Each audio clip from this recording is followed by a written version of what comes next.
Subscribe now and press the bell icon. Never miss an update. Hello friends, welcome to Gaurav Singh civil. एक बार फिर से आप सभी का बहुत बहुत स्वागत है आपके अपने यूट्यूब चैनल गौरव सिंह सिविल में। तो दोस्तों, हम डीएसएमएस की स्टडी कर रहे हैं और आज डीएसएमएस की सेकंड क्लास है जिसमें कि हम रिवेट जॉइंट पढ़ेंगे। ठीक है दोस्तों, तो इससे पहली क्लास में मैंने आपको स्टील की डेफिनेशन बताई थी, स्टील की प्रॉपर्टीज़ बताई थी, यानी कि जो फर्स्ट वाला चैप्टर था जिसमें कि हमने स्टील स्ट्रक्चर की स्टडी की थी वो कंप्लीट हो चुका है।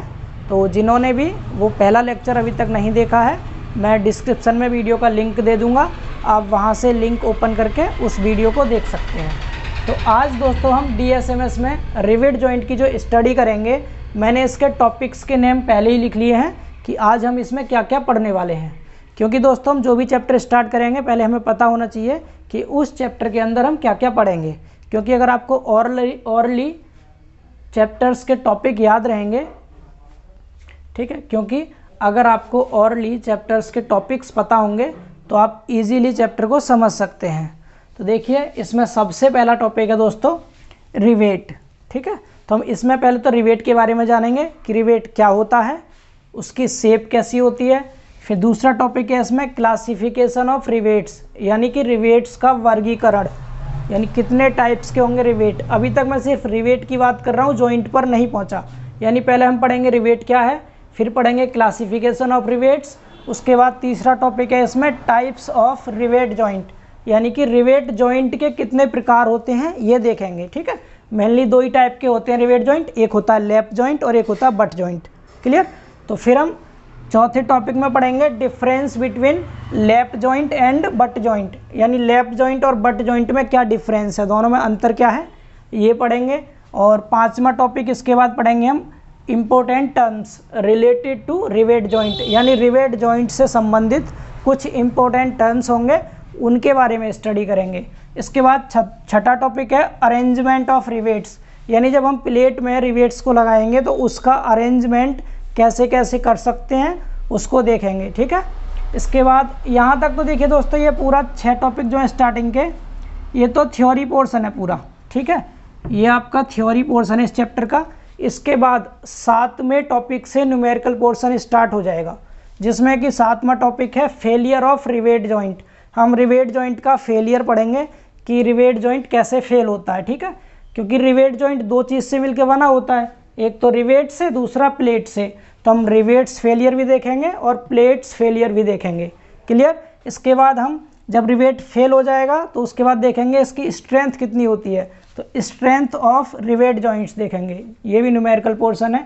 इसके बाद फिर इफिशिएंसी ऑफ रिवेट जॉइंट, इसके बाद रिवेट वैल्यू, और लास्ट में सबसे important design of rivet joint. इस तरह से ये बाद के 5 टॉपिक जो हैं ये है न्यूमेरिकल पोर्शन। समझ पा रहे हैं दोस्तों, यानी स्टार्टिंग के 6 टॉपिक थ्योरी के हैं और बाद के 5 टॉपिक न्यूमेरिकल हैं। इस तरह से ओवरऑल 11 टॉपिक हैं केवल रिवेट जॉइंट में। इसके अलावा रिवेट जॉइंट में कुछ भी नहीं है, केवल इतना ही चैप्टर है।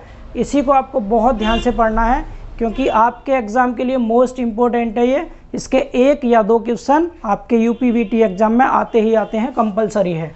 क्लियर। तो लगभग 50 में से 10 या 15 नंबर में अकेला ये चैप्टर आपको मिल जाएगा देखने को एग्ज़ाम में। तो चलिए ये स्टार्ट करते हैं हम रिवेट से। और जो भी स्टूडेंट्स चैनल पर पहली बार विजिट कर रहे हैं तो सबसे पहले वो चैनल को सब्सक्राइब जरूर कर लें, क्योंकि अब मैं आपको स्टील की डेली कंटिन्यूस क्लास कराऊंगा और प्रत्येक class max to max 40 minute तक की रहेगी या आधे घंटे की, क्योंकि और भी क्लासेस मुझे डेली करानी होती हैं, जैसे कि आरसीसी हो गया, फर्स्ट ईयर का मैथमेटिक्स, मैकेनिक्स। तो डेली 3-4 क्लास चलेंगी, तो आपकी क्लास आधे घंटे या 40 मिनट की होगी। और अब बीच में मैं कोई बात नहीं करूँगा, डायरेक्ट हम पढ़ेंगे सीधे। ठीक है, तो जल्दी से चैनल को सब्सक्राइब कर दीजिए और वीडियो को लाइक कर दीजिए। चलिए स्टार्ट करते हैं हम रिवेट। देखिए, तो देखिए दोस्तों, देखते हैं हम पहले रिवेट के बारे में। तो मैंने ये बहुत सारे डायग्राम बना रखे रिवेट्स के लिए, ये मैंने पहले से ही बना लिए हैं ताकि वीडियो ज़्यादा लेंथी ना हो। ठीक है, आपको ध्यान से समझना है, इसे देख करके आप बिल्कुल कंफ्यूज मत होना, मैं आपको बिल्कुल सिस्टमिक तरीके से बताऊंगा। देखिए, पहले समझते हैं हम रिवेट होता क्या है। तो रिवेट क्या होता है दोस्तों, मैंने यहाँ पर एक रिवेट का डायग्राम आपको दिखा रखा है।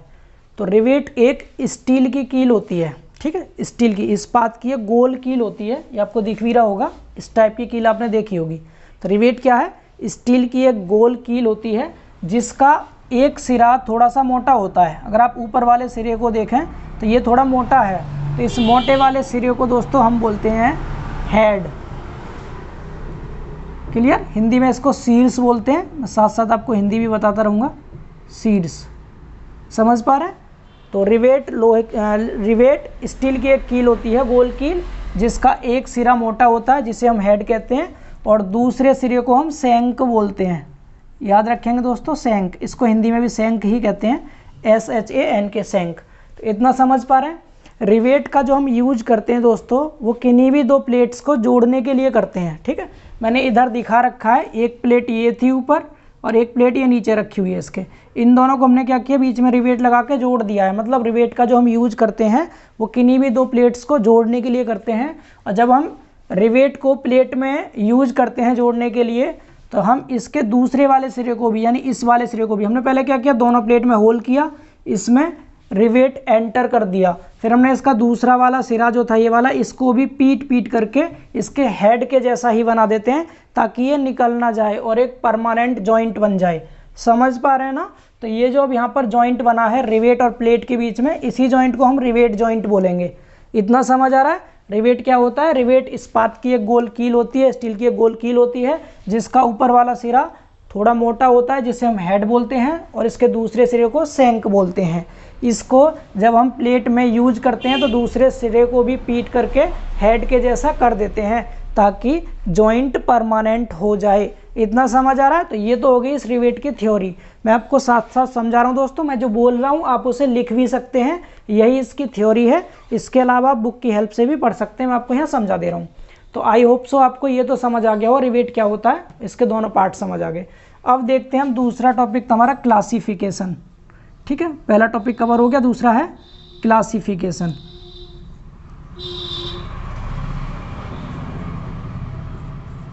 Classification of rivets.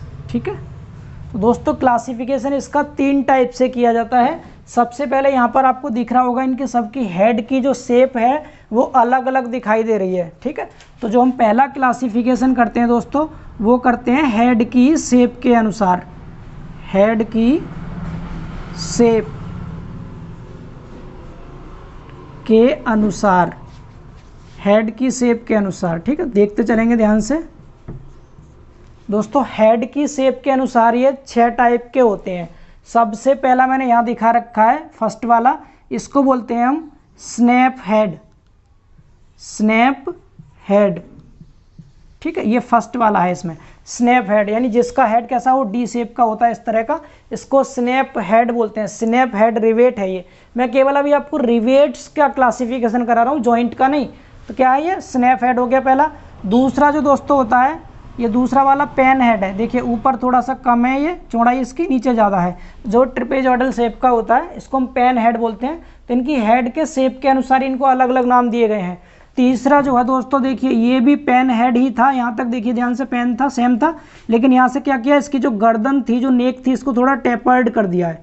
समझ पा रहे हैं? तो इसलिए हम इसको क्या बोलते हैं, पेन हेड विद टेपर्ड नेक। ठीक है, तीसरा वाला। और जो चौथा है दोस्तों, ये आपको कोन के टाइप का दिखाई दे रहा है, एक शंकु की तरह से। ठीक है, गोल गोल। तो जैसे हम देखिए, इसको गोल को तो हमने राउंडेड कह दिया, और जो कोन बन रहा है हम इसको काउंटर शंक बोलते हैं। तो ये राउंडेड काउंटर शंक हेड हो गया। चौथा जो था कौन सा हो गया, राउंडेड काउंटर शंक हेड। अब क्या देखिए, अगला भी काउंटर शंक हेड ही है, यानी कोन के जैसा ही है, बट ऊपर ये राउंडेड नहीं है, कैसा है, फ्लैट है। तो हमने इसको 5वें को नाम दे दिया फ्लैट काउंटर शंक हेड। समझ पा रहे हैं ना? बस इनके शेप को याद रखना है और इनकी नेमिंग आपको याद रखनी है। और छठा जो है दोस्तों, ये है फ्लैट हेड। आपको साफ साफ दिख रहा है कैसा है, ये फ्लैट है। देखिए कैसा है, पूरा इसका जो हेड है वो फ्लैट है, इसलिए हमने इसको कह दिया फ्लैट हेड। आई होप सो आपको हेड के अनुसार, हेड की शेप के अनुसार तो क्लासिफिकेशन समझ आ गया होगा रिवेट्स का। अब देखते हैं हम इसके बाद कि जब हम इस रिवेट्स को इस जॉइंट में यूज करेंगे तो इसमें यूज करने की भी अलग अलग विधियाँ होंगी। कभी गर्म करके यूज कर सकते हैं, ठंडा भी यूज कर सकते हैं। तो उसके अनुसार ये 2 टाइप के होते हैं। तो मैं सेकंड क्लासिफिकेशन दिखाता हूँ, आप इसका स्क्रीनशॉट ले सकते हैं, फिर आप उसके बाद भी इसको बना लेंगे अपने नोट्स में। ठीक है, तो अब आगे देखिए, अब इसको रफ करते हैं अभी के लिए। ये जॉइंट में रिवेट की पोजीशन दिखा रखी है यहाँ, देखिए पहला हो गया। अब दूसरा देखिए, दूसरे टाइप का क्लासिफिकेशन। दूसरा होता है यूज करने के मेथड के अनुसार,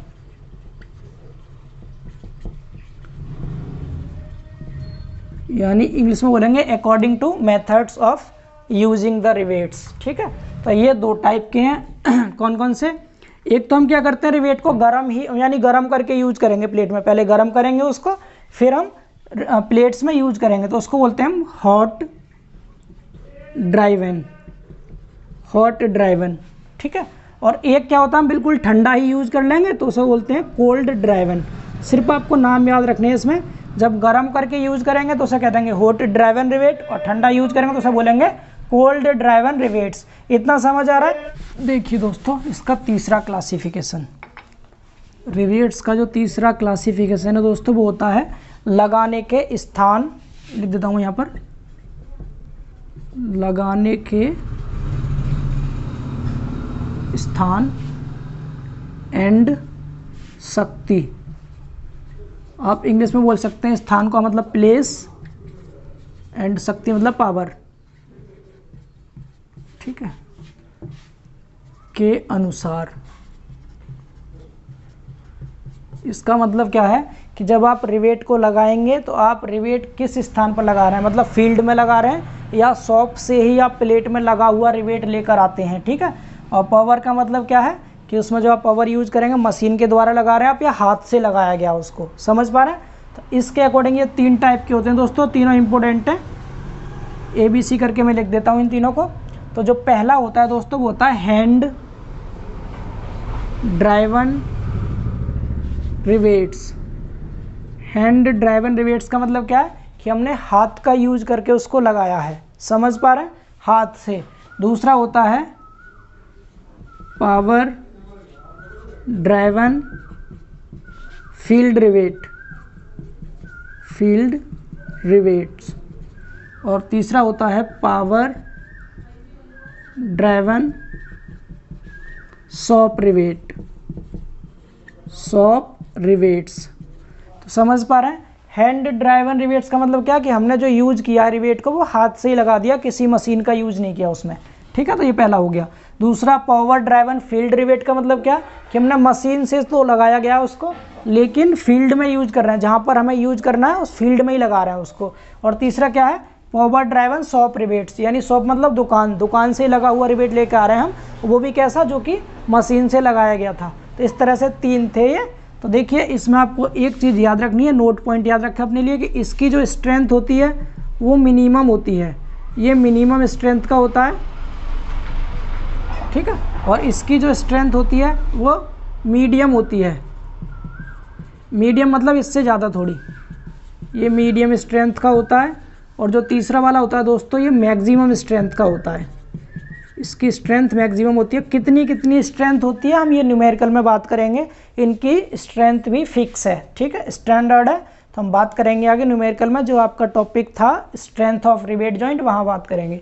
फिलहाल आप समझ गए होंगे तीन टाइप से क्लासिफिकेशन था रिवेट्स का, आप तीनों समझ गए। एक हेड की शेप के अनुसार था, दूसरा जो हम उसको यूज करते हैं यूज करने के मेथड के अनुसार था, तीसरा इसके प्लेस एंड पावर के अनुसार था।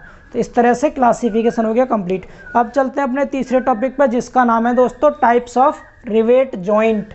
अब रिवेट जॉइंट के टाइप्स देखेंगे, तो मैं इसको रफ कर रहा हूँ, फिर आगे देखते हैं। अब देखिए दोस्तों, टाइप्स ऑफ रिवेट जॉइंट। ठीक है, तीसरा टॉपिक है हमारा ये। तो मैंने डायग्राम इसका भी दोस्तों पहले ही बना लिया है, ताकि टाइम हमारा कम लगे वीडियो में। ठीक है, आगे देखिए, क्योंकि एक क्लास केवल आधे घंटे की रहेगी, उससे ज़्यादा टाइम की क्लास नहीं होगी। तो ये दो टाइप के होते हैं रिवेट, एक होता है लैप जॉइंट। रिवेट जॉइंट दो टाइप के होते हैं दोस्तों, एक होता है लैप जॉइंट और दूसरा होता है बट जॉइंट। ठीक है, समझ पा रहे हैं कितने दो टाइप के होंगे, एक होगा लैप जॉइंट और दूसरा होगा बट जॉइंट। अब देखिए लैप का मतलब क्या है, लैप को समझिए आप ओवरलैप से। ओवरलैप का मतलब क्या होता है, जब किसी चीज़ का किसी दूसरी चीज़ के ऊपर चढ़ जाना, ओवरलैप कहलाता है। तो यहाँ पर क्या होगा, लैप जॉइंट में जब एक प्लेट को, एक प्लेट ये है, एक प्लेट, ठीक है, जब एक प्लेट को किसी दूसरे प्लेट के ऊपर रख करके और रिवेट्स की हेल्प से उन्हें जोड़ा जाता है तो उसे बोलते हैं हम लैप जॉइंट। समझ पा रहे हैं? तो कैसे, एक प्लेट ये थी, ठीक है, एक इसके नीचे है, यानी कि जब दो प्लेटों को एक दूसरे के ऊपर रखकर रिवेट्स की सहायता से जोड़ा जाता है तो उसे हम रिवेट लैप जॉइंट बोलते हैं। इतना समझ पा रहे हैं? अब देखिए कुछ इसकी प्रॉपर्टीज़ ध्यान से देखेंगे लैप जॉइंट की। ये तो सिंपल सी डेफिनेशन थी कि जब किन्हीं भी दो प्लेट को एक दूसरे के ऊपर रखकर रिवेट की हेल्प से जोड़ा जाता है तो हम उसे बोलते हैं रिवेट लैप जॉइंट। क्लियर? इसको आप लिख लेंगे। अब देखिए इसकी कुछ प्रॉपर्टी क्या क्या है। सबसे पहली चीज़ तो क्या है कि जो लाइन ऑफ एक्शन है, line of action of forces, ये जो मैं पॉइंट बता रहा हूँ दोस्तों ये जेईई एग्जाम के लिए बहुत यूजफुल है। ठीक है, जो पहला पॉइंट है line of action of forces, एक फोर्स ये है और एक फोर्स ये है, ठीक है, ये दो फोर्स हैं। अगर आप इन दोनों की लाइन ऑफ एक्शन, हिंदी में कहते हैं क्रिया रेखा, तो बलों की अगर आप क्रिया रेखा को देखें दोस्तों तो ये एक दूसरे के ऊपर नहीं है, यानी सेम नहीं है। तो line of action of forces are not same. पहली चीज़ तो ये इंपॉर्टेंट है इसमें। समझ पा रहे हैं? तो डेफिनेशन तो वो हो गई। इसके अलावा आप ये 3 पॉइंट भी लिखेंगे साथ में, आपको बहुत अच्छे नंबर मिलेंगे। यही अपने आप में डिफरेंस हो जाएंगे फिर कि लैप जॉइंट में फोर्सेस की लाइन ऑफ एक्शन सेम नहीं होती। क्लियर? हिंदी में आप लिख लेंगे इसको आसानी से कि बलों की क्रिया रेखा कैसी, समान नहीं होती। ठीक है। दूसरा, अगर आप दूसरा देखें, दूसरा पॉइंट इसका, तो दूसरा पॉइंट क्या होगा, जब लाइन ऑफ एक्शन सेम नहीं है तो इसमें क्या होगा, इसमें इसेंट्रिसिटी आ जाएगी। इसेंट्रिसिटी मतलब हो गया उत्केंद्रता। ठीक है, यानी कि अगर एक फोर्स यहाँ है और एक फोर्स यहाँ है, बीच में कुछ गैप है, ये भी पी फोर्स है, ये भी पी फोर्स है, तो जब दो एक समान फोर्स हो और उनके बीच में कुछ दूरी हो और दोनों बल समांतर हो, आपस में पैरेलल हो, तो ये क्या करेंगे, ये एक कपल जनरेट करते हैं। क्या? एक कपल जनरेट करते हैं। Couple, couple, couple and bending stress, bending stress. तो समझ पा रहे हैं? यानी कि लैप जॉइंट में couple and additional bending stress क्या होगा, डेवलप हो जाएगा इसमें। ये दूसरा पॉइंट था, किसके कारण, लाइन ऑफ एक्शन सेम ना होने के कारण इसमें इसेंट्रिसिटी आ जाएगी, उत्केंद्रता आ जाती है, जिसकी वजह से कपल एंड बेंडिंग स्ट्रेस इसमें उत्पन्न होगा। ये समझ आ रहा है? अब तीसरा पॉइंट जो सबसे इंपॉर्टेंट है, मोस्ट इंपॉर्टेंट है, इसको सभी याद रखेंगे सब लोग, ठीक है, क्योंकि ये न्यूमेरिकल में यूज होगा, कि लैप जॉइंट में दोस्तों हमेशा सिंगल शियर होता है। ठीक है, क्या होगा, single shear, single shear and bending. ठीक है, तो सिंगल शियर एंड बेंडिंग होती है, यानी कि इसमें शियर सिंगल होगा केवल। सिंगल शियर से मतलब क्या है, जब आप इसको ज़्यादा फोर्स लगा के खींचेंगे दोस्तों तो ये जो रिवेट कटेगा, कहाँ से कटेगा, ये यहाँ से कटेगा, जहाँ पर जॉइंट हो रहा है, यहाँ यहाँ। ठीक है, तो ये केवल एक शियर फोर्स, तो आप सब जानते हैं शियर का मतलब क्या होता है, किसी एक सतह का किसी दूसरी सतह के ऊपर शियर ऑफ करना। ठीक है, शियर फोर्स कहलाता है। तो ये कहाँ से शियर ऑफ करेगी, जहाँ से कटेगी, यहाँ से। यानी कि मैं ऊपर यहाँ आपको डायग्राम बना के दिखा देता हूँ। ठीक है, इसका डायग्राम यहाँ से आप देख सकते हैं कि अगर ये कोई रिवेट था, ये कोई भी रिवेट था, सपोज ये रिवेट था, ठीक है, ये इधर का शेप भी इसका ऐसा ही हो गया। देखिए एक फोर्स तो इस पर इधर को लग रहा है, एक इधर को लग रहा है, तो बीच में से यहाँ से कटेगा। तो जब ये यहाँ से कटेगा तो इसकी इस वाली सतह पर कटने के बाद की पोजीशन आप देख सकते हैं, इस वाली सतह पर, और इधर देख सकते हैं नीचे, ये इधर, इन दोनों पर क्या काम करेगा, एक शियर फोर्स काम करेगा, एक इधर को एक इधर को। समझ पा रहे हैं? तो इसकी वजह से केवल एक ही सतह पर शियरिंग हो रही है, इसको बोलते हैं हम सिंगल शियरिंग। अगर दो सरफेस पे होती, एक ही तो सरफेस है ये वाला, ये पूरा एक सरफेस है, सिंगल सरफेस पे हो रहा है, इसका मतलब इसमें सिंगल शियरिंग एंड बेंडिंग होती है। तो ये मोस्ट इंपॉर्टेंट पॉइंट है। तो लैप जॉइंट के दोस्तों 3 पॉइंट आपको याद रखने हैं। क्या क्या? कि line of action of forces are not same, couple and bending stress are developed in lap joint, और तीसरा, लैप जॉइंट में क्या होती है, सिंगल शियर एंड बेंडिंग होती है। इतना आपको समझ आ रहा होगा, आई होप सो। तो ये हो गया आपका ओवरऑल लैप जॉइंट। इसमें 2 प्लेट थी, देखिए एक प्लेट दोस्तों ये है, ये इसका प्लान है, नीचे जो आपको दिखाई दे रहा है ये प्लान है। पहली प्लेट, दूसरी प्लेट ये थी। अगर आप इसको ऊपर से देखेंगे तो ये एक सीध में दिखाई देंगी, बट सामने से अगर देखते हैं एलिवेशन में तो आपको ये ऊपर नीचे दिखाई देंगी इस तरह से। ठीक है, तो ये इसका डायग्राम था। ये बीच में रिवेट है, यहाँ पर हमें केवल सामने से एक रिवेट दिख रहा है, इसके पीछे और भी रिवेट हो सकते हैं। ठीक है, तो ये हमने यहाँ पर इसका प्लान बना के आपको दिखा रखा है। आई होप सो प्लान और एलिवेशन आप सब जानते होंगे बहुत अच्छे से, थर्ड ईयर के बच्चे हैं। तो आगे देखते हैं अब हम बट जॉइंट दूसरा। तो लेफ्ट जॉइंट तो आपको क्लियर है सबको, ठीक है, इन पॉइंट्स को आप नोट कर लेंगे। अब बात करते हैं किसकी, बट जॉइंट की। तो देखिए मैं इसको रफ कर रहा हूँ, समझते हैं हम बट जॉइंट।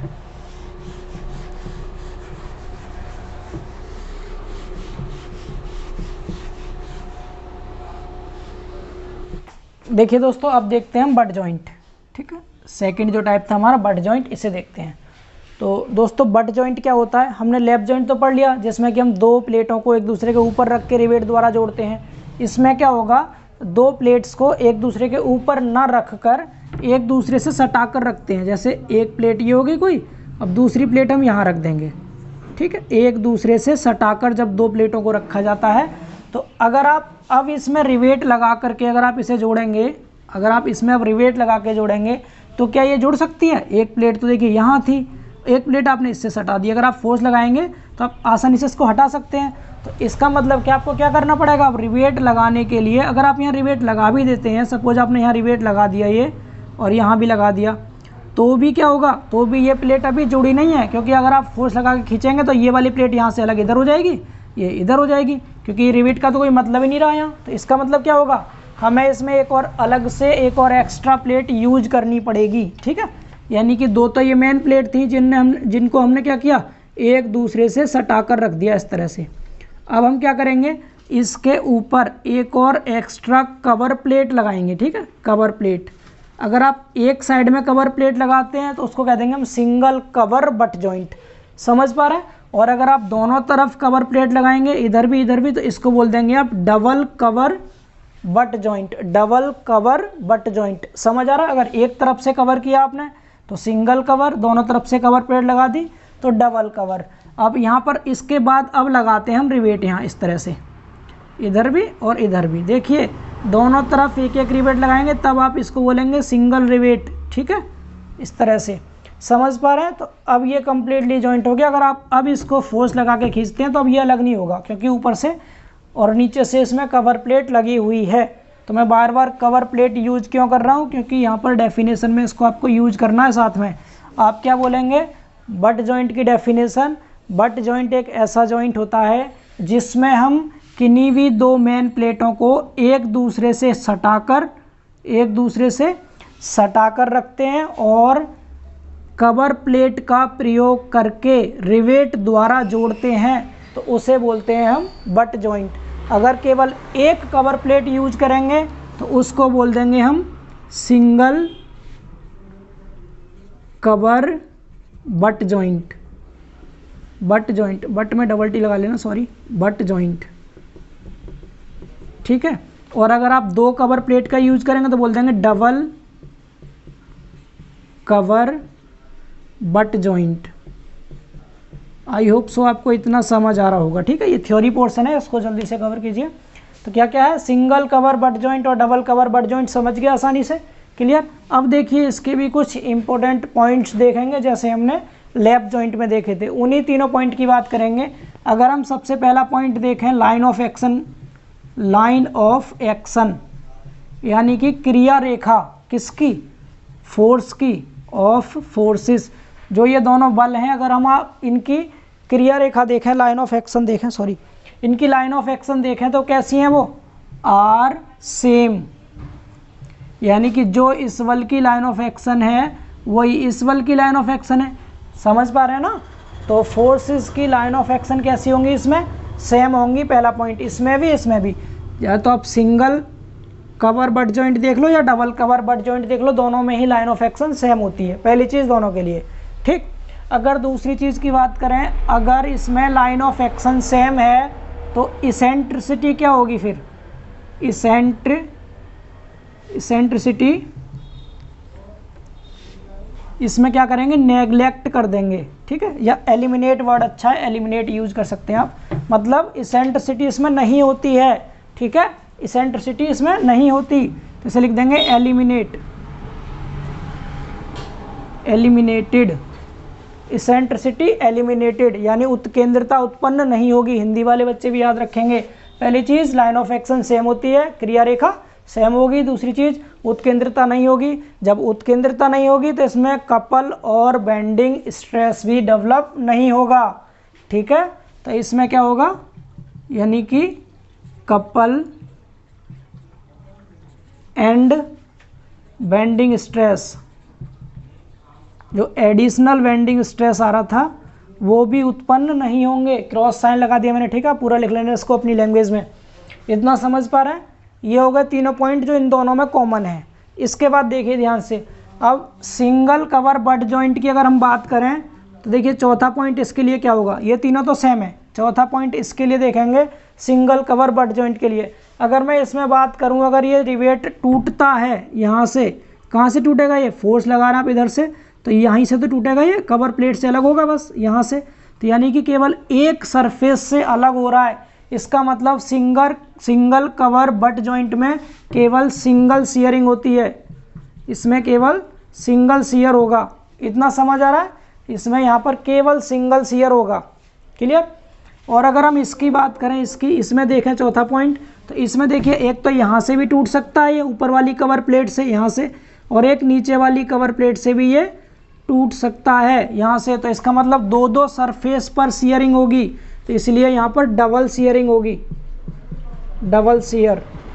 समझ पा रहे हैं ना दोस्तों? तो इसमें क्या हो जाएगा, सिंगल कवर बट जॉइंट में सिंगल शियरिंग होती है, डबल कवर बट जॉइंट में डबल शियरिंग होती है। यहाँ तक आई होप सो आप सबको क्लियर होगा। ठीक है, तो ये हो गया आपका बट जॉइंट में। एक बार फिर से रिवाइज कर देता हूँ। बट जॉइंट एक ऐसा जॉइंट होता है जिसमें दो प्लेटों को एक दूसरे से सटा कर रखते हैं और कवर प्लेट का यूज करके रिवेट द्वारा जोड़ते हैं, उसे बोलते हैं हम बट जॉइंट। ठीक है, और अगर आपने केवल एक कवर प्लेट लगाई है तो सिंगल कवर बट जॉइंट, दो कवर प्लेट लगाई है तो डबल कवर बट जॉइंट होता है।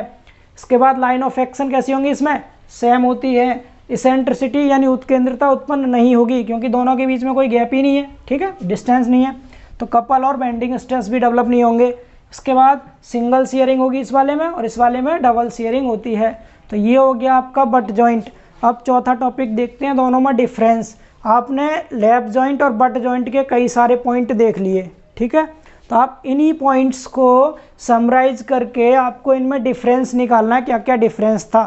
तो चलिए देखते हैं डिफरेंस। 4-5 पॉइंट आएंगे, उन सबको डिस्कस करते हैं। तो चौथा टॉपिक आता है हमारा डिफरेंस बिटवीन, चौथा topic difference between lap joint and butt joint. जितने भी डिफरेंस आपके माइंड में आ रहे हैं आप साथ साथ बता सकते हैं, देखिए। ठीक है, वीडियो में भी आप कमेंट करके लिख सकते हैं, वीडियो पॉज करके। तो एक तरफ हम लिखेंगे लैप जॉइंट, एक तरफ लिखेंगे बट जॉइंट।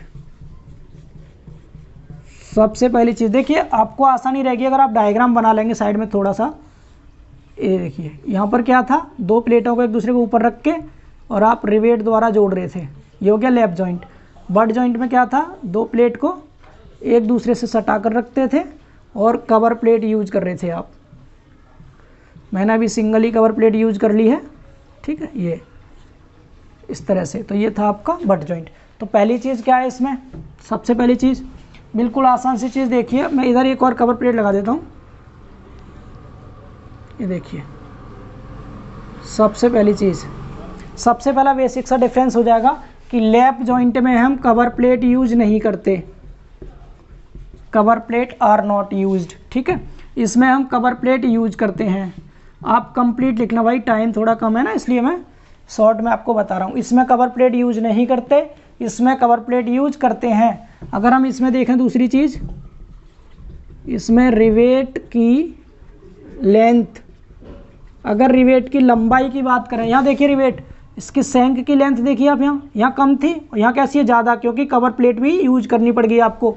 तो इसमें जो लेंथ होती है वो कैसी होती है, मोर होती है, ज़्यादा होती है। और इसमें जो लेंथ होगी रिवेट की लेंथ, वो कैसी होगी, लेस होगी। ठीक है, कम होती है इसके अकॉर्डिंग। समझ पा रहे हैं, पहला पॉइंट। दूसरा पॉइंट, तीसरा पॉइंट देखेंगे ध्यान से। अगर हम इसमें फोर्स की बात करें, फोर्स के लाइन ऑफ एक्शन की, तो यहाँ पर क्या था, line of action are not same, ठीक है, जबकि इसमें कैसा है, सेम होता है, लाइन ऑफ एक्शन सेम होती है। तीसरा पॉइंट समझ पा रहे हैं ना, फोर्स की लाइन ऑफ एक्शन, जब इसमें लाइन ऑफ एक्शन सेम नहीं थी तो यहाँ पर क्या हो रहा था, इसेंट्रिसिटी उत्पन्न हो रही थी, इसेंट्रिसिटी, ठीक है, जनरेट होती है, इसमें इसेंट्रिसिटी उत्पन्न नहीं होती। ये चौथा डिफरेंस हो गया। पांचवा डिफरेंस क्या होगा, इसमें कपल आता है, ठीक है, कपल जनरेट होता है, इसमें कपल जनरेट नहीं होता है। छठा पॉइंट क्या होगा दोस्तों, समझते चलना प्लीज और लिखते चलेंगे, ठीक है, मैं रफ कर रहा हूँ इसको। अगर आप छठे पॉइंट की बात करें तो वो सबसे इंपॉर्टेंट है, लेफ्ट जॉइंट में केवल सिंगल शेयरिंग होती है। मैं लिख देता हूँ only single sharing, only single sharing. अब देखिए हिंदी वाले बच्चे प्लीज़ आप कमेंट मत करना कुछ, क्योंकि आपको मैं हिंदी साथ साथ बोल रहा हूँ, ठीक है। तो ओनली सिंगल शेयरिंग होगी इसमें सिंगल भी हो सकती है और डबल भी हो सकती है, ठीक है, आइदर सिंगल और डबल दोनों हो सकती है, यानी सिंगल शेयरिंग भी हो सकती है और डबल शेयरिंग भी हो सकती है। अगर एक कवर प्लेट है तो सिंगल होगी, दो है तो डबल होगी। तो मैंने ये 5-6 पॉइंट आपके डिफरेंस में इसमें बता दिए, तो आप इजीली इनको रीड आउट कर सकते हैं। समझ आ गया ना डिफरेंस। अब देखते हैं 5वां टॉपिक इसका, कुछ इंपॉर्टेंट टर्म्स। मैं टॉपिक वाइज चल रहा हूँ, मैंने आपको पहले ही बता दिया था हम क्या क्या पढ़ने वाले हैं। तो इसका थ्योरी पोर्शन लगभग आज कवर कर लेंगे और इस कल की वीडियो में हम देखेंगे न्यूमेरिकल पोर्शन से स्टार्ट करेंगे। पहले न्यूमेरिकल पोर्शन की थ्योरी कवर करेंगे, फिर इस चैप्टर के जितने भी इंपॉर्टेंट न्यूमेरिकल्स होंगे सारे न्यूमेरिकल कर लेंगे। आपको कंटिन्यूअस डेली एक वीडियो मिलेगी, आपको डेली आपका साथ साथ पढ़ते जाना है। और सबसे ज़रूरी चीज़, चैनल को सब्सक्राइब जरूर करना है, ठीक है, ताकि आपको नई नई वीडियोज़ का नोटिफिकेशन मिल सके। देखिए अब चौथा टॉपिक, 5वां टॉपिक देखते हैं। कुछ इंपॉर्टेंट डेफिनेशंस हैं, वो मोस्ट इंपॉर्टेंट है जो कि आपकी यूज होंगी न्यूमेरिकल क्वेश्चंस में, ठीक है। तो देखते हैं ध्यान से सम इंपॉर्टेंट पॉइंट्स। तो देखिए दोस्तों, अगला टॉपिक हमारा 5वां टॉपिक है ये इंपॉर्टेंट पॉइंट्स, ठीक है। इसका भी डायग्राम मैंने बना दिया है आपको। इसमें जितने भी इंपॉर्टेंट पॉइंट्स होंगे जो कि रिवेट जॉइंट में यूज होंगे, मैं आपको यहाँ समझा दे रहा हूँ सारे, ठीक है। तो मोस्ट इंपॉर्टेंट है, इनका यूज़ करेंगे न्यूमेरिकल पोर्शंस में, तो आपको ध्यान से समझना है, एक एक करके पॉइंट समझेंगे, ठीक है। मैं जो जो पॉइंट यहाँ बताऊँगा आप साथ साथ लिखते रहेंगे, समझ के। वीडियो पॉज करके भी आप लिख सकते हैं इनकी डेफिनेशन, हालांकि मैं समझा दूंगा, आपको आसानी से याद हो जाएगा। तो सबसे पहला पॉइंट है normal dia, normal dia of rivet, ठीक। इसकी हिंदी होती है रिवेट का सामान्य व्यास, ठीक है, रिवेट का सामान्य व्यास। इसको हम फाई से डिनोट करते हैं, याद रखना है किससे, फाई से। तो पहला पॉइंट है normal dia of rivet. Rivet का नॉर्मल डाया क्या होता है, सुनेंगे ध्यान से। सपोज आपके पास कोई भी ये रिवेट था, आपने इसको अभी प्लेट में यूज नहीं किया, ठीक है, इस प्लेट में आपने अभी यूज नहीं किया। तो प्लेट में यूज करने से पहले, डेफिनेशन बोल रहा हूँ, ध्यान से सुनेंगे, यानी कि रिवेट को किसी भी जॉइंट में यूज करने से पहले उसका जो डायामीटर होता है, इसको हम ठंडी अवस्था में भी बोलते हैं, कोल्ड स्टेट में जो इसका डाया होता है उसको कहते हैं हम नॉर्मल डाया। यानी ये जो इसका डायामीटर, ये क्या है, ये फाई है। इसको हमने अभी यूज नहीं किया प्लेट में, यूज करने से पहले जो रिवेट का डाया होता है उसको कहते हैं normal dia of rivet. I hope so पहला पॉइंट सबको क्लियर हो गया होगा। इसको हम करते हैं फाई से डिनोट। अब समझते हैं हम दूसरा पॉइंट, ठीक है। सेकंड पॉइंट बहुत सिंपल पॉइंट है और बहुत ज़्यादा इंपॉर्टेंट है। अगला पॉइंट है दोस्तों gross dia, gross dia of rivets, ठीक है, रिवेट। इसको स्मॉल डी से डिनोट करते हैं, ग्रॉस डाया, ठीक है। रिवेट का ग्रॉस डाया, ग्रॉस डाया की हिंदी होती है दोस्तों सकल व्यास। सकल मतलब कंप्लीट टोटल व्यास जो होता है, ठीक है। तो ये क्या होता है, आपने रिवेट को किसी भी जॉइंट में यूज कर दिया, तो आपने जो रिवेट को यूज किया है किसी भी जॉइंट में, तो जॉइंट में लगे हुए या प्लेट में लगे हुए रिवेट का जो डाया होता है उसको बोलते हैं हम ग्रॉस डाया। तो दोस्तों जो ग्रॉस डाया होता है वो नॉर्मल डाया से कुछ ज़्यादा रखा जाता है। ये जो होता है कैसा होता है, ज़्यादा होता है, फाई से कुछ ज़्यादा रखा जाता है। अच्छा, ये ज़्यादा क्यों रखा जाता है, क्योंकि जो ग्रॉस डाया होता है दोस्तों, हम उसको जो हम प्लेट में होल करते हैं, होल मतलब कोई छिद्र कर दिया आपने, छिद्र कर रखा है ये, तो इस छिद्र के डाया के बराबर माना जाता है ये। ठीक है, नॉर्मल डाया रिवेट का प्लेट के छिद्र के डाया के बराबर माना जाता है, क्योंकि जो हम प्लेट में छिद्र करते हैं वो थोड़ा सा ज़्यादा रखते हैं रिवेट के डाया से। जैसे सपोज कोई ये रिवेट था, ये कोई रिवेट था, तो इस रिवेट का जितना डाया था ये वाला फाई, इससे थोड़ा ज़्यादा रखेंगे छिद्र को, ताकि ये जो इसका सेंक है रिवेट का, ये इस छिद्र में आसानी से घुस जाए। समझ पा रहे हैं ना? तो यानी कि जो छिद्र का डाया है, ये वाला डाया, इसी को हम स्मॉल डी मानते हैं। यानी कि जो आपने प्लेट में छिद्र कर रखा है, इस छिद्र के डाया के बराबर होता है ग्रॉस डाया। क्लियर? जो कि फाई से कुछ अधिक रखा जाता है।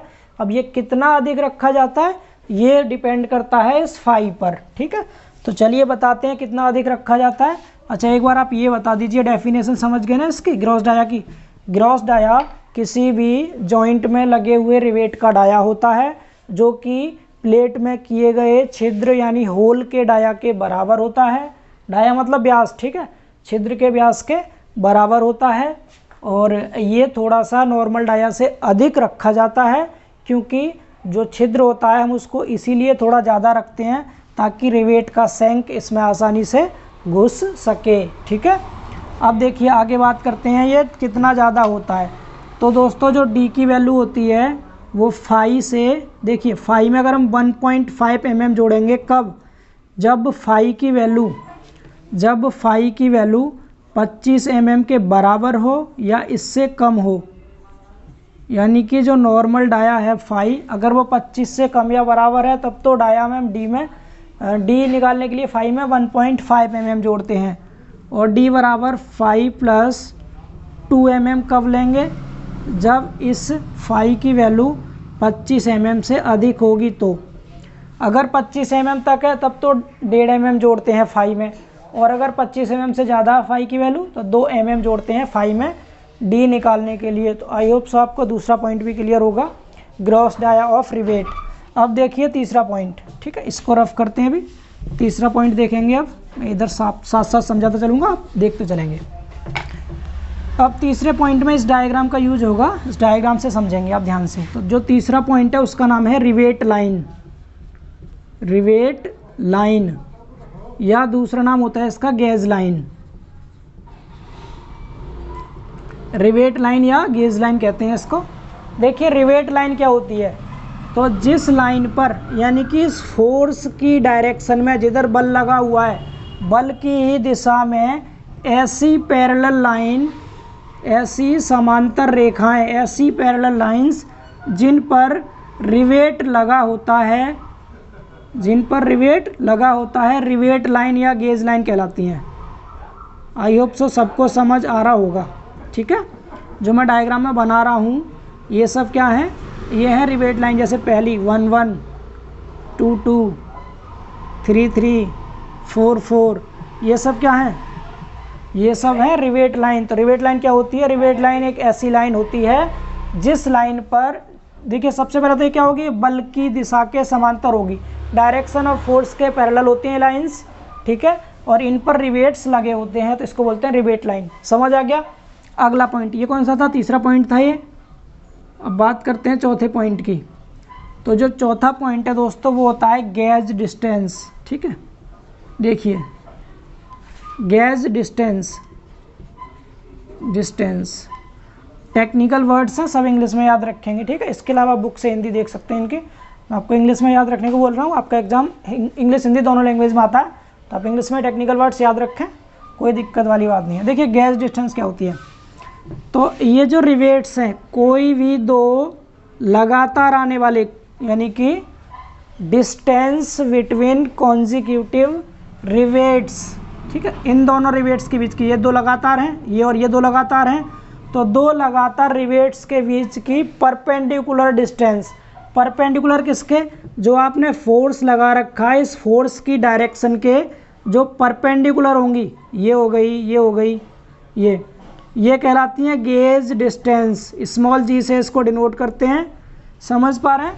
किससे? स्मॉल जी से इसको हम डिनोट करते हैं। और आप समझ गए होंगे गेज डिस्टेंस क्या होती है। ठीक है, तो गेज डिस्टेंस क्या होती है, किन्हीं भी दो लगातार यानी कॉन्जिक्यूटिव रिवेट्स के बीच की ऐसी डिस्टेंस जो कि इस फोर्स के परपेंडिकुलर होती है गेज डिस्टेंस कहलाती है। इसको स्मॉल जी से डिनोट करते हैं। इतना समझ आ गया। अगला देखिए 5वां पॉइंट होता है एज डिस्टेंस। ठीक है, गेज समझ गया, गेज के जैसा ही एज लग रहा है बोलने में। तो जब गेज डिस्टेंस परपेंडिकुलर है तो ये भी कैसी होगी, परपेंडिकुलर ही होगी, बट होगी कौन सी, यानी प्लेट के किनारे से, इस प्लेट के किनारे से रिवेट के सेंटर तक की फोर्स के परपेंडिकुलर डिस्टेंस कहलाती है एज डिस्टेंस।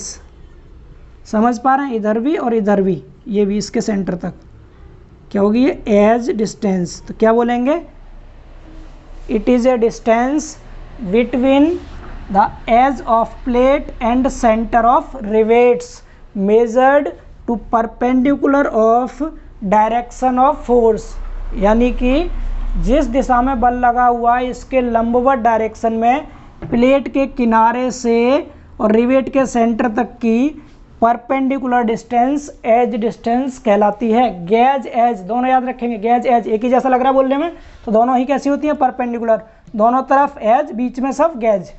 इतना क्लियर। आगे देखिए 6ठा पॉइंट समझते चलिए। मैं इसके आज यहीं पे क्लास को ऑफ करेंगे हम, क्योंकि आधे घंटा लगभग हो गया होगा आपकी क्लास को। तो आज के लिए हम 5 टॉपिक पढ़े हैं, यहाँ तक टोटल 11 टॉपिक थे। नेक्स्ट क्लास में कोशिश करेंगे आगे के टॉपिक्स कंप्लीट करने की। ठीक है, अब डेली आपको एक क्लास मिलेगी। तो देखिए पहले अगला टॉपिक देखते हैं। अगला क्या हो गया, गेज हो गया एज। इसके बाद आती है पिच, ये इंपॉर्टेंट है भाई, पिच। ठीक है, पिच क्या होती है, इसको स्मॉल पी से डिनोट करते हैं, न्यूमेरिकल्स में यूज होगा इसका। पिच क्या होती है, देखिए पिच भी किन्हीं भी दो कॉन्जुकेटिव रिवेट्स, कॉन्जुकेटिव भी कह सकते हैं आप, कंटिन्यूस भी बोल सकते हैं, लगातार दो रिवेट्स के बीच की ये होती है। देखिए फोर्स की डायरेक्शन में, जिधर फोर्स लग रहा है उसी डायरेक्शन में उसी डायरेक्शन में जो हॉरिजॉन्टल डिस्टेंस होती है ये वाली, इसको बोलते हैं पिच। समझ आ रहा है, किन्हीं भी दो रिवेट्स के सेंटर से सेंटर तक की डिस्टेंस, किधर, बल की दिशा में, जिधर बल लग रहा है इसी डायरेक्शन में। ठीक है, ये कहलाती है पिच। आसान है। अगला देखेंगे 7वां पॉइंट देखेंगे, 7वां एंड डिस्टेंस। कुछ छूटा तो नहीं ना, yes, and distance. And distance देखिए हमने एज डिस्टेंस देखी थी ये, तो ये एज डिस्टेंस क्या थी, ये किनारे से लेकर के और रिवेट के सेंटर तक की परपेंडिकुलर डिस्टेंस थी, लोड के परपेंडिकुलर। और अगर हम एंड डिस्टेंस की बात करें दोस्तों, तो ये होती है कैसी, इसके किनारे से, रिवेट के किनारे से और प्लेट के किनारे से और रिवेट के सेंटर तक की कैसी, पैरेलल डिस्टेंस। ठीक है, समांतर होती है, इसे बोलते हैं एंड डिस्टेंस। तो एंड और एज में समझ के डिफरेंस, एज फोर्स के परपेंडिकुलर होती है और एंड कैसी होती है, पैरेलल होती है फोर्स के। इतना क्लियर। अब ये हो गए आपके कुछ इंपॉर्टेंट पॉइंट्स। इसके अलावा एक स्टैगर्ड पिच और होती है दोस्तों, स्टैगर्ड पिच। ठीक है, स्टैगर्ड, GARED, स्टैगर्ड पिच। इसको इस P1 से डिनोट करते हैं। ये बड़ी सिंपल होती है, इसका यूज केवल जिगजैग रिवेटिंग में करते हैं दोस्तों, जिगजैग रिवेटिंग। ठीक है, जिगजैग रिवेटिंग क्या होती है, मैं आपको अरेंजमेंट जब कराऊंगा तो वहाँ बता दूंगा जिगजैग रिवेटिंग क्या होती है। जैसे अगर आप इसमें देखना चाहें तो ये आपकी कैसी है, ये चेन रिवेटिंग है, बिल्कुल सिंपल सी रिवेटिंग है। ये जिगजैग में क्या होगा, एक यहाँ पर रिवेट होगा, एक रिवेट इधर होगा, फिर यहाँ होगा। ठीक है, इसके बाद फिर एक इधर होगा, फिर एक यहाँ ना होके यहाँ होगा, इस तरह से, यानी टेढ़ी मेढ़ी जो जिगजैग चलती है इस तरह से। ठीक है, ये डायग्राम मैंने ऐसे समझा, ये ख़राब कर दिया डायग्राम, फिलहाल जो इससे पीछे था वो डायग्राम सही था। ठीक है, तो ये इसको जिगजैग कहते हैं। तो जिगजैग रिवेटिंग में दो पास पास वाले रिवेट्स के बीच की जो डिस्टेंस होती है वाली, इसको कहते हैं हम स्टैगर्ड पिच। ठीक है, विषम पिच P1। देखिए यहाँ से यहाँ तक P था, ये क्या पिच यानी P1। दो रिवेट लाइन, किन्हीं भी दो पास वाली रिवेट लाइन के बीच की बल की दिशा में पैरेलल डिस्टेंस क्या कहलाती है, आपकी स्टैगर्ड पिच कहलाती है, जो कि केवल जिगजैग रिवेटिंग में यूज होती है। इतना समझ आ गया। तो इस तरह से दोस्तों ये थे आपके कुछ इंपॉर्टेंट पॉइंट्स, 7-8 पॉइंट्स थे, आप इजीली समझ गए होंगे। ठीक है, अब ये डायग्राम तो हो गया भाई ख़राब, ठीक है, आप यहाँ से स्क्रीनशॉट ले भी सकते थे, तो अब वीडियो को थोड़ा पीछे करके अब वहाँ से स्क्रीनशॉट लेके इसको समझ सकते हैं इजीली, ठीक है। तो आई होप सो आपको ये 5 पॉइंट आज के हमारे समझ आ गए होंगे, यानी हमने आज 5 टॉपिक क्लियर कर लिए। इसके बाद आगे क्लास हम कल से कंटिन्यू करेंगे, तो तब तक के लिए आप इन सभी टॉपिक्स के नोट्स बनाएंगे, अपने हैंड रिटन नोट्स, ठीक है। और अगर आपको मेरे नोट्स चाहिए तो आप कमेंट सेक्शन में ज़रूर लिखेंगे, मैं आपको PDF भी प्रोवाइड कर सकता हूँ इसका, क्लियर। तो आपको वीडियो को लाइक करना है, अपने सभी फ्रेंड्स में शेयर करना है और चैनल को सब्सक्राइब ज़रूर करना है। फिर मिलते हैं इसके बाद नेक्स्ट वीडियो में रिवेट जॉइंट की, इससे आगे ही स्टार्ट करेंगे। टॉपिक के नेम मैंने आपको स्टार्टिंग में लिखवाई दिए थे।